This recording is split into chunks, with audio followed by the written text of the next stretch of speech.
मैं सबसे पहले अपने पानीपत के सभी मेंबर्स का बहुत बहुत धन्यवाद करता हूँ कि उन्होंने मुझ पर अपना भरोसा जताया और मुझे आज पानीपत सीए ब्रांच का चेयरमैन नियुक्त किया गया है।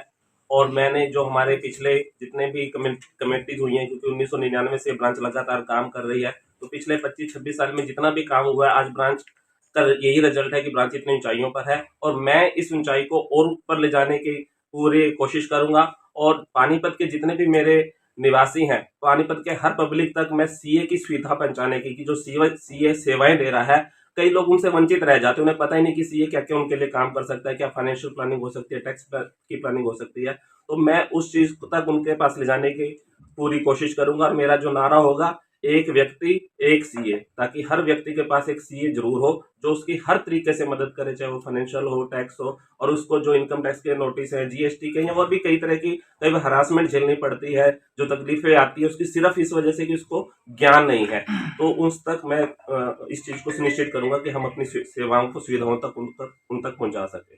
धन्यवाद सर। कई बार देखने आते हैं, मैं कई बार सीए जो होते हैं इनकम टैक्स के नाम पर सीआई अभी आपने ताजा मामला देखा था होगा। कि रिश्वत लेते पकड़े जाते हैं। इस बारे में आपकी क्या टीम गठित की जाएगी या कुछ एक्शन देखिए, लिया क्या जाएगा? होता है, सीए जो होता है वो एक भूमिका निभाता है, क्योंकि ये जो रिश्वत वाला आया, क्योंकि ये जो मामला है अभी कोर्ट के अंदर विचाराधीन है, अभी उसके अंदर कोई ये नहीं है कि दोष साबित हो गया है।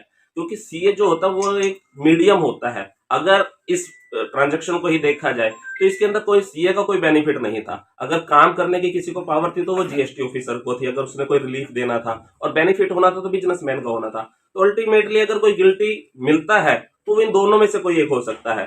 तो ये है कि एक सीए को क्योंकि बीच में मीडिएटर के तौर पे यूज किया गया और उसको एक गलत फंसाया गया और एक दोष उसके ऊपर मढ़ने की कोशिश की जा रही है, और हमें माननीय कोर्ट के ऊपर पूरा भरोसा है नहीं कि सर, आगे आगे से ऐसा कुछ ना हो उसके लिए आपकी तरफ से कोई उसके अंदर हमने अपने सीए मेंबर को ये अवेयर करने का काम कर भी रहे हैं और किया भी है कि वो जो कैश की ट्रांजैक्शन है, क्योंकि कई बार वो कुछ और बोल के वो कई बार कहते हैं जी आप मेरा नाम का टैक्स जमा करवा देना, मेरे पास बैंक की फैसिलिटीज नहीं है, इसलिए उन्होंने कैश दे दिया होगा। ये पॉसिबिलिटी हो सकती है क्योंकि उन्होंने कुछ टैक्स एग्री किया था भरने के लिए। तो वो उस तरीके से सीए को वो गलत फंसा गए हैं। तो हम इस चीज को सुनिश्चित करेंगे कि आप जो भी अगर कोई कैश की ट्रांजैक्शन करते हो तो इसकी proper time to time receipt काट दी जाए, ऑन द स्पॉट ही काटी जाए, ताकि इस तरीके के अगर कोई बदनाम करने के लिए गलत तरीके से हमारे ऊपर इल्जाम लगाता है तो हम उस चीज को बाइकआउट करेंगे। ठीक है। मैं सीए सुरेंद्र सिंगला नई मैनेजमेंट कमेटी को बहुत बहुत शुभकामनाएं देता हूं, और साथ ही पास्ट प्रेजेंट जो चेयरमैन रहे हमारे मल्होत्रा जी, उनका विशेष तौर से धन्यवाद देता हूं कि उन्होंने ब्रांच के लिए जो आयाम तय किए और जो मेहनत की वो हमेशा यादगार रहेगी। और नई मैनेजमेंट कमेटी से मैं उम्मीद करता हूँ कि उनके एक्सपीरियंस को आगे बढ़ाते हुए आप और कितना आयाम पर सेट करते हैं, ये ब्रांच के लिए और भी अच्छा रहेगा। धन्यवाद।